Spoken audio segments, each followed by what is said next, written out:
عقل سے مراد کیا ہے؟ بھائی 2 + 2 = 4 ہوتا ہے، یا آپ کے عقل آپ کو بتا رہی ہوتی ہے. آپ کوئی استنباط کرتے ہیں، آپ کی عقل آپ کو بتا رہی ہوتی ہے، اس کو آپ انفرنس بھی کہتے ہیں.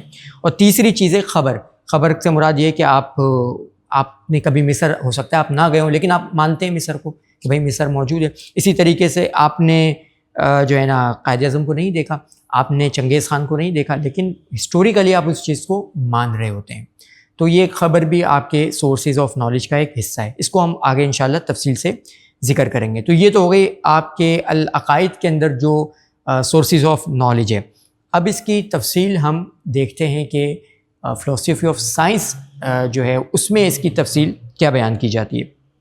یہاں پر میں آپ کو ایک اور چیز بتاؤں. ہمارے برادر ڈاکٹر محبوب الحسن بخاری صاحب جو ہیں، ان کا بھی ایک بڑا اچھا زبردست آرٹیکل ہے قرآنک ایپسٹیمالوجی کے حوالے سے، تحقیقی مقالہ ہے، وہ بھی اس حوالے سے دیکھنے کے لائق ہے، وہ بھی آپ ضرور دیکھیے گا. تو چلتے ہیں سائنس اور فلسفے کی طرف.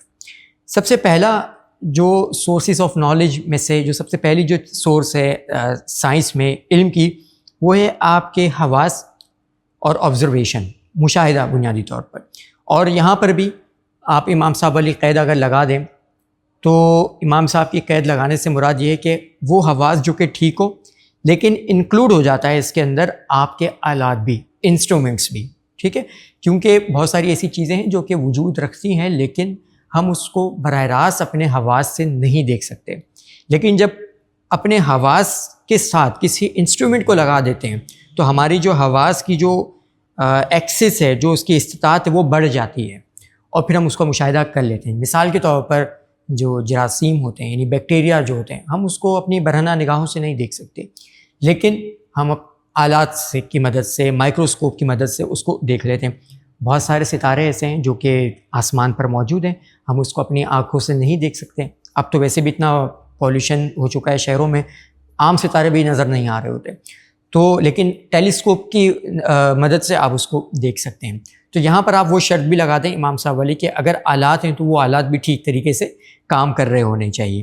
ٹھیک ہے، تو ہمارے پاس پہلا سائنس کے اندر جو نالج کا جو سورس ہے وہ کیا ہو گیا؟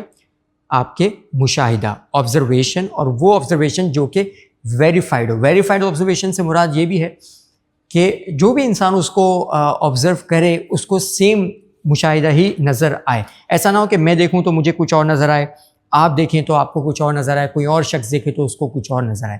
ایسا نہیں ہے، سیم مشاہدہ ہونا چاہیے. سیم کنڈیشنز میں اگر ہو تو اس کو سیم چیز نظر آنی چاہیے. یہاں تک تو ساری چیزیں بڑی سادہ سی نظر آتی ہے. لیکن اب جو ہے نا یہاں پر آتا ہے ٹوسٹ یہ آتا ہے کہ جب آپ فلسفی آف سائنس میں آبزرویشن کی بات کرتے ہیں تو وہاں پر آبزرویشن بالکل نیوٹرل نہیں ہوتی، بالکل پیور نہیں ہوتی، بلکہ آبزرویشن ہوتی ہے تھیوری لیڈن ہوتی ہے. یعنی کہ تھیوری لوڈیڈ، آپ اس کو آسان انداز میں سمجھ سکتے ہیں کہ جو بھی آبزرویشن ہوتی ہے، جب آپ یعنی اس کا جب آپ مشاہدہ کر رہے ہوتے ہیں کسی بھی منظر کا، تو آپ کے ذہن کے اندر آلریڈی ایک فریم ورک ہوتا ہے اور اس فریم ورک، اس نظریات کی روشنی میں آپ اس مشاہدے کو دیکھ رہے ہوتے ہیں. مثال کے طور پر الیکٹران ہے، کسی بھی انسان نے الیکٹران کو براہ راست نہیں دیکھا، اس کا جو ٹریک ہوتا ہے، اس کی جو اثرات ہوتے ہیں، اس کے ذریعے دیکھا گیا ہے، یعنی اس کے ذریعے یہ تسلیم کیا گیا ہے کہ ہاں الیکٹران بھی موجود ہوتا ہے. ہم نے اس کے اثرات کے ذریعے اس الیکٹران کو دریافت کیا ہے. اب سوال یہ ہے کہ الیکٹران تو ہم نے نہیں دیکھا، تو اس کا مطلب یہ ہے کہ ہم اس اثرات کو دیکھ رہے ہیں اور اس کی بنیاد کے اوپر ہمارے ذہن کے اندر آلریڈی ایک تھیوریٹیکل فریم ورک موجود ہے ایٹم کا. تو وہاں پر ہم نے اس کی تشریح کی ہے، اس مشاہدے کی، کہ یہ جو لکیریں ہمیں نظر آ رہی ہیں، یہ جو ٹریک ہمیں نظر آ رہا ہے، یا یہ جو اثرات ہمیں نظر آ رہے ہیں، اس کے پیچھے کیا ہے؟ الیکٹران ہے. اس کی میں آپ کو ایک اور بڑی دلچسپ اگزامپل دوں. ایک بڑے مشہور 19 سینچری کی اگر آپ بات کریں تو 19 سینچری میں مریخ کی کچھ تصاویر سامنے آئی، اور ان تصاویر میں کچھ گزرگاہیں بنی ہوئی تھی. یعنی مریخ میں کچھ نیچرل جو راستے ہوتے ہیں، گزرگاہیں، وہ بنی ہوئی تھی، جیسے آبی گزرگاہ ہوتی ہے. تو یہ تو عرصے سے نظر آ رہی تھی انسانوں کو ٹیلیسکوپ سے، 19ویں صدی کے بعد. لیکن وہاں پر ایک عام آدمی نہیں بلکہ ایک امریکن اسٹرونومر تھے، ان کا نام تھا پرسیول لوویل. پرسیول لوول جو تھے یہ جیسے میں آپ کو بتایا کہ عام آدمی نہیں تھے، یہ ایک اسٹرانومر تھے. ان کا یہ نظریہ یہ تھا کہ یہ جو مریخ ہے یہاں پر پہلے کوئی تہذیب آباد تھی ایلینز کی، اور پھر یہ کسی بھی وجہ سے یہ تباہی اور بربادی کا شکار ہو گئی. مجھے بھی یاد ہے کہ بچپن میں نے کچھ اخبارات میں، کچھ میگزینز میں اس طرح کے آرٹیکلس پڑھے ہیں کہ جس میں یہ حوالے دیے جاتے تھے پرانی کتابوں کے کہ مریخ پر آبی گزرگاہیں ملی ہیں، مریخ پر جو ہے نا کینالز ملے، کیونکہ اس سائنٹسٹ نے یہی بات کہی تھی کہ یہ جو گزرگاہیں ہیں نا یہ اصل میں نہریں ہیں جو ایلینز نے بنائی تھیں، یعنی اس تہذیب کے یہ آثار ہیں. تو اس نے یہ بات نظریہ دیا، اور ایک نہیں بلکہ کئی سائنسدانوں نے اس کو ایکسیپٹ بھی کیا، کئی سائنسدانوں نے اس کے اوپر کتابیں بھی لکھ دی. لیکن ظاہر سی بات ہے کہ مشاہدہ سیم تھا، لیکن اس کی جو ایکسپلینیشن کی جا رہی وہ بالکل ڈفرینٹ جو ہے نا وہ کی جا رہی. تو مشاہدہ سیم ہے، لیکن جو تھیوری لیڈن آپ کہہ سکتے کہ یہ مشاہدہ ہے. تو بعد میں پھر جا کر یہ جو ہے نا نظریہ چینج ہو گیا. اسی طریقے سے آپ کو میں نے الیکٹران کی مثال دی، اسی طریقے سے آپ ایک اور ایگزامپل مثال کے طور پر لے لیں گے، جیسے ایکس رے. ایکس رے جب آپ دیکھتے ہیں تو آپ کو تو جو نظر آ رہا ہوگا اس میں کہیں پر گیپ نظر آ رہا ہوگا، کہیں پر کوئی لائن نظر آ رہی ہوگی، لیکن وہ انسان جس نے میڈیکل پڑھی ہوگی، جس کے ذہن میں ساری تھیوریز ہوں گی، وہ کیا کر رہا ہوگا؟ وہ اس کی انٹرپریٹیشن کر رہا ہوگا. تو مشاہدہ بھی نیوٹرل نہیں ہوتا، خالص نہیں ہوتا.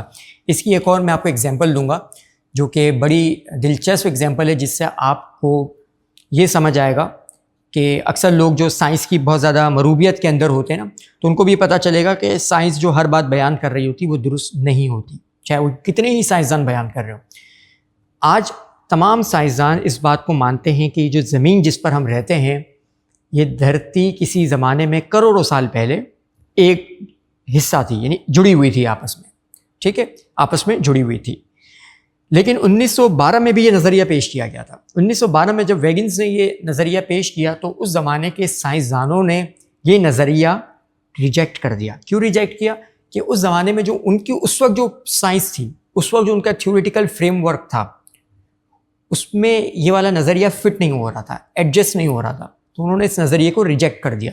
لیکن بعد میں جب مزید تحقیقات ہوئی، بہت ساری چیزیں بدلتی بہت سارے نظریات چینج ہو گئے، پھر جا کے اس نظریے کو دوبارہ سے ریوائیو کیا گیا، دوبارہ سے اس کی بازیافت ہوئی، اور دوبارہ سے اس کو پھر تسلیم کیا گیا. یعنی وہ نظریہ جو کئی سالوں تک سائنسدانوں نے مذاق اڑا کر اس کو ریجیکٹ کیا، بعد میں سائنسدانوں نے خود اس کو تسلیم کر لیا، ایک اصول کے طور پر اس کو تسلیم کر لیا. تو یہ چیز ہمیشہ ذہن میں رہے کہ جو مشاہدہ ہے وہ ہمیشہ ایک خاص پرسپیکٹیو میں ہوتا ہے. اور یہاں سے ایک اور نقطہ جو ہے نا وہ آپ کے ذہن میں رہنا چاہیے، اکثر لوگ غلطی کرتے ہیں، وہ یہ ہے کہ جو فنومینا ہوتا ہے، نیچرل فنومینا، اور جو اس کی ایکسپلینیشن ہوتی ہے اس میں فرق نہیں کر پاتے. دونوں میں فرق ہے. مثال کے طور پر سیب کا زمین پر گرنا یہ ایک مظہر ہے، یہ ایک فنومینا ہے، یہ ایک مشاہدہ ہے جو آپ میں ہم سب دیکھ رہے ہیں اور ہزاروں سالوں سے. اس مظہر کی، اس فنومینا کی جو ایکسپلینیشن ہے وہ کسی بھی طریقے سے کی جا سکتی ہے. یعنی آپ دیکھیں نا، ماضی میں کچھ سائنسدانوں نے یہ ایکسپلینیشن کی ہے، ہمارے بہت سارے علماء گزرے ہیں، انہوں نے بھی ایکسپلینیشن کی ہے. وہ یہ کہ زمین کیونکہ اوپر، یعنی وہ یہ کہتے تھے کہ اصل میں چیزیں زمین پر نہیں گر رہی بلکہ زمین مستقل ہوا کے اندر موجود ہے، یعنی خلا کے اندر موجود ہے، اور وہ زمین اوپر کی جانب چل رہی ہے. تو جو بھی چیز اوپر کی جانب آ رہی ہو اور آپ کوئی چیز اچھال دیں تو وہ چیز بھی اوپر آ جائے گی، تو لہٰذا زمین پر کوئی چیز گرتی نہیں بلکہ زمین اوپر آ جاتی. تو وہ ان کا ایک نظریہ تھا. تو آپ اگر غور کریں تو فنومینا سیم ہے، مشاہدہ سیم ہے، سیب زمین پر گر رہا ہے، لیکن اس کی ایکسپلینیشن یہ کی گئی ہے. جبکہ دوسری جو ایکسپلینیشن کی گئی نیوٹن نے جو کی وہ کیا تھی؟ گریوٹی. ٹھیک ہے. تو اگر آپ، کیونکہ بہت سارے لوگ یہ غلطی کر رہے ہوتے ہیں نا کہ اگر آپ کو اسلام کو سائنس سے ثابت کرنا ہے تو خدا را یہ کام نہ کریں، کیونکہ سائنس خود اس بات کو کہتی ہے کہ سائنس سرٹن نہیں ہے، سائنس قطعی نہیں ہے، نظریات بدل جاتے ہیں. جو آج حقیقت تسلیم کیے جاتے ہیں، سائنس میں حقیقت تو ہوتی نہیں ہے. سائنس میں جو بنیادی چیز ہوتی ہے وہ یہ کہ کیا چیز کام کر رہی ہے، کیا چیز ورکیبل ہے، واٹ ورکس، کیا کام کر رہی ہے. ٹھیک ہے. تو جو نظریہ جب تک کام کر رہا ہے تب تک ٹھیک ہے، جب تک کام نہیں کر رہا کوئی نیا نظریہ آ جائے گا تو اس کو ایکسیپٹ کر لیا جاتا ہے. اس پر میں تھوڑا سا آگے چل کر بات کرتا ہوں. تو آپ نے بنیادی طور پر جو دلیل بنانا ہوتا ہے، قرآن مجید میں بھی سائنٹیفک تھیوریز کو دلیل نہیں بنایا گیا، قرآن مجید میں مظاہر فطرت کو دلیل بنایا گیا. زمین اور آسمان بدلتے ہیں، اس چیز کو دیکھا جائے. دلیل گریوٹی کو نہیں بنایا گیا ہے کہیں پر بھی. تو جو تھیوری ہوتی ہے اس کو کبھی بھی سائنس یعنی جو سائنٹیفک تھیوریز ہوتی ہیں اس کو کبھی بھی دلیل نہ بنائیں. جو نیچرل فنومینا ہے اس کو آپ دلیل بنا سکتے ہیں. ٹھیک ہے، ان دونوں کے اندر فرق رکھنا ضروری ہے. اور اس کی وجہ کیا ہے، اس کی وجہ جاننے کے لیے اب ہم سیکنڈ سورس کی طرف آتے ہیں جو کہ سائنس کے اندر ہے ریزننگ. ریزننگ کا سمپل سا مطلب ہوتا ہے کہ استنباط کرنا. لیکن یہاں پر جب آپ سائنس میں بات کرتے ہیں تو اس کے اندر 3 اصطلاحات ہیں جس کو آپ کو سمجھنا بہت زیادہ ضروری ہے. پہلی جو اصطلاح ہے وہ ہے استنباط، انفیرنس. اور انفیرنس میں نے آپ کو بتا دیا کہ قیاس ہی ہوتا ہے، یعنی کہ آپ کیا کرتے ہیں، نتیجہ نکالتے ہیں. آپ کے پاس کچھ مشاہدے ہوتے ہیں، آپ کے پاس کچھ چیزیں ہوتی ہیں جس کی بنیاد کے اوپر آپ اس سے نتیجہ اخذ کر رہے ہوتے ہیں. تو ایک تو یہ چیز ہو گئی جس کو آپ کہتے ہیں انفیرنس، استنباط. اب یہ استنباط یوں سمجھ لیں کہ صحیح بھی ہو سکتا ہے، قطعی بھی ہو سکتا ہے اور قیاسی بھی ہو سکتا ہے. اس کی بحث الگ ہے فلسفی میں، کبھی ہم اس کو الگ سے دیکھیں گے. دوسری جو امپورٹنٹ چیز ہے وہ ہے انڈکشن. انڈکشن اردو میں اس کو کہتے ہیں استقرا. استقرا کا مطلب ہوتا ہے کہ ایک چیز کا مشاہدہ جب آپ بار بار کرتے ہیں تو آپ اس سے ایک عمومی اصول بنا لیتے ہیں. آپ نے سورج کو دیکھا کہ سورج روزانہ ہزاروں سالوں سے مشرق سے طلوع ہو رہا ہے، تو آپ نے یہ اصول بنا لیا کہ سورج مشرق سے طلوع ہوتا ہے، مغرب میں غروب ہوتا ہے. آپ نے اصول بنا لیا. ٹھیک ہے، اسی طریقے سے آپ نے دیکھا کہ عام طور پر کائنات اس قوانین کے تحت چل رہی ہے، تو آپ نے اصول بنا لیا کہ کائنات ایسے ہی کام کرتی ہے.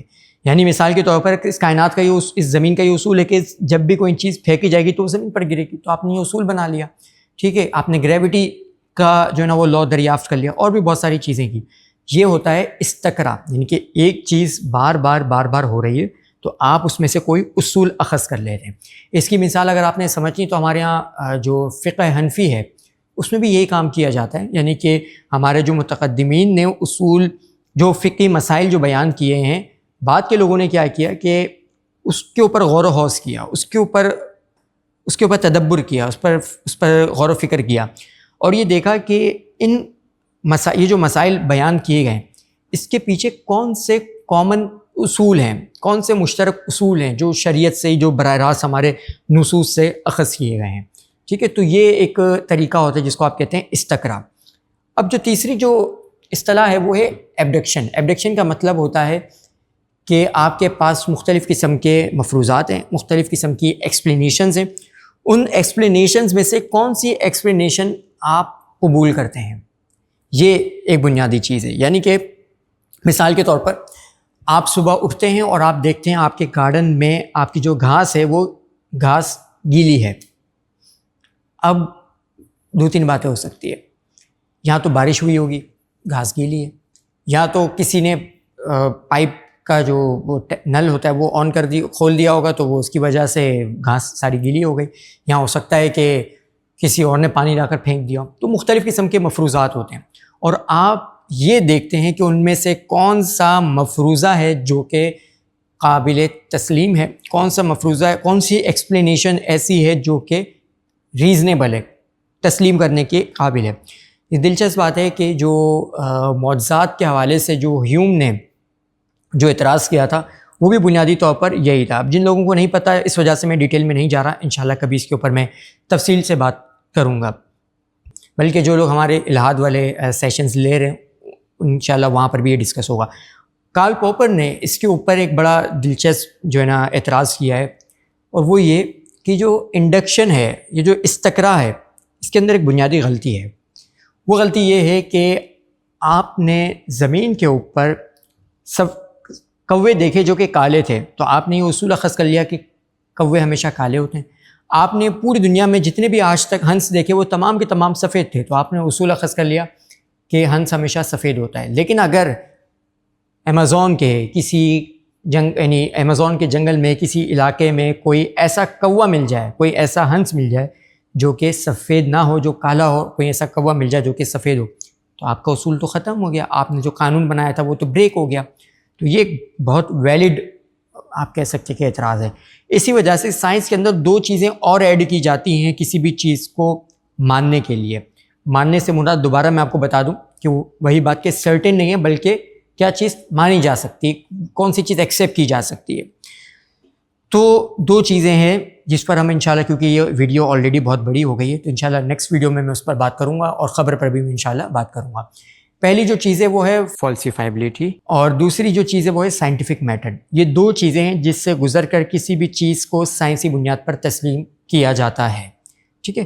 انشاءاللہ پھر نیکسٹ ویڈیو میں آپ سے بات ہوگی، آپ سے ملاقات ہوگی۔ ایک دفعہ پھر آپ سب کا بہت شکریہ، دعا میں یاد رکھیے گا۔ السلام علیکم ورحمۃ اللہ وبرکاتہ۔